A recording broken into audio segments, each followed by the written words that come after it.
फायदा हुआ। कौन सा फायदा? अरे मुझे मेरे गुनाहों की सजा इसी जन्म में मिल गई।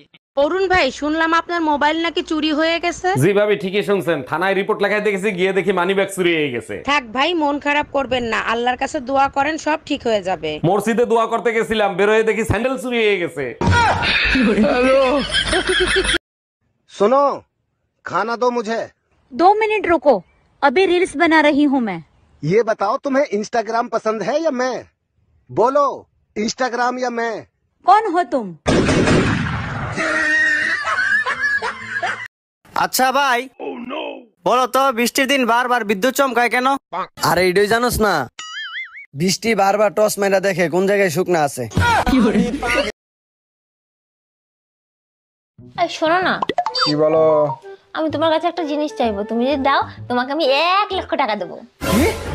1 লক্ষ টাকা দেবা? হ্যাঁ। কি লাগবে বলো বলো বলো বলো। 2 লাখ টাকা লাগবে, দাও না। আচ্ছা বউ কাকে বলে জানো? কাকে বলে?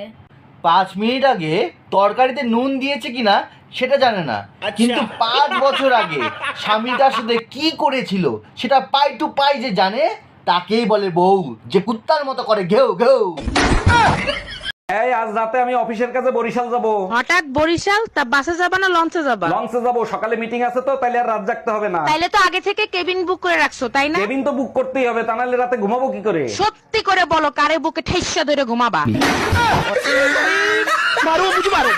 আমি ইনকাম ট্যাক্স অফিসার। আপনি খাতায় দেখাচ্ছেন 25 লাখ টাকা জিলাপি আপনি কুত্তারে খাওয়াইছেন, এইটা আমি হজম করতে পারলাম না। আপনার কাছে কোনো প্রমাণ আছে? দেখেন প্রমাণ তো নাই, তবে আপনি চাইলে কিছু লেনদেন করে ঝামেলাটা এখানেই মিটাতে পারেন। ঠিক আছে, তাইলে 2 লাখ টাকা দেন, ঝামেলা আমি মিঠাই দিচ্ছি। মফিজ ম্যাডাম রে 2 লাখ টাকা দাও, আর খাতায় লিখে রাখো কুত্তায় আরো 2 লাখ টাকার জিলাপি খাইছে।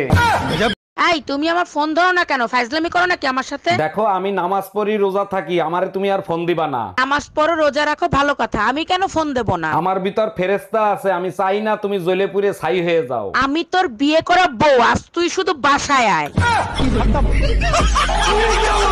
আচ্ছা শোনো, এবার হোলিতে কি তুমি বাপের বাড়ি যাবা নাকি? তাহলে তো তোমার সুবিধা হয় ভাবিদের সাথে রং মাখামাখি করতে, তাই না? আরে বাবা, যেটা জানতে চাইছি সেটার উত্তর দাও। এবার যদি আশেপাশে ভাবিদের সাথে রং খেলো, ওরা তো রং দিয়ে লাল করবে আর আমি তোমারে বেলুন দিয়ে লাল করব। হ্যাপি বার্থডে টুম্পা, তোমার জন্য অফুরন্ত ভালোবাসা রইলো। শুধু ভালোবাসাই কি পেট ভরে? একটু গিফটও দিতে হয়। আচ্ছা বলো তুমি কি চাও? এমন একটা গিফট দিবা যা কোনো মেয়েদের কাছে নাই। মাথার ঘিলু তো মার্কেটে পাওয়া যায় না, গরু ছাগলের হলে হবে। এই ডাক্তার দেখাইছো? কি বলছে ডাক্তার? ডাক্তার বলছে আমি আর বেশি দিন বাঁচবো না। মরার আগে তোমার শেষ ইচ্ছা কি আমাকে বলো? আচ্ছা আমাদের 4টা বাচ্চা, 3টে একরকম আর একটা আলাদা, ওই বাচ্চা টাকার। মরার সময় মিথ্যে কথা বলবো না, ওটাই তোমার বাচ্চা। Bye bye tata good. একটা পিসাচের সাথে বিয়ে হইছে, পুরা শীতে একদিনও গোসল করলো না। জানুয়ারি থেকে ডিসেম্বর মাসই ভালো ছিল, কমসে কম নাক মুখ তো ধুইতে পারতাম। আর এখন কি তোমাকে ঠান্ডা পানিতে কামড়াইছে? কামড়াইলে তো ভালোই হইতো, এখন তো ঠান্ডায় হাত ধুইতেই ভয় লাগে। ভাবি শুনলাম এবারও নাকি আপনি ইলেকশন করবেন। দেখেন না রাস্তাঘাট ভাঙ্গা চুরে একাকার হয়ে গেছে, তাই ইলেকশন করতে হবে। আগের বার তো বাড়ি গাড়ি ব্যাংক ব্যালেন্স সব করছেন, এবার কি রাস্তা ঠিক করবেন? আরে না, এইবার হেলিকপ্টার কিনবো, ভাঙ্গা রাস্তায় একদম চলা যায় না। কাজল এক গ্লাস পানি দাও তো। টুম্পা ভাবির জন্মদিনে কি শাড়ি পরছিল? নীল কালারের শাড়ি। আর আমাদের ম্যারেজ ডেটে কোন গানে নাচছিল? তোর রিনি ঝিনি কাকনের ছন্দে। আর ভাবির হাতে কি কালারের চুড়ি ছিল? লাল নীল সাদা, আমি কোনো কিছু ভুলি না, তুমি কেন জিজ্ঞেস করতেছো? কারণ আজকে আমার জন্মদিন ছিল। Bye bye.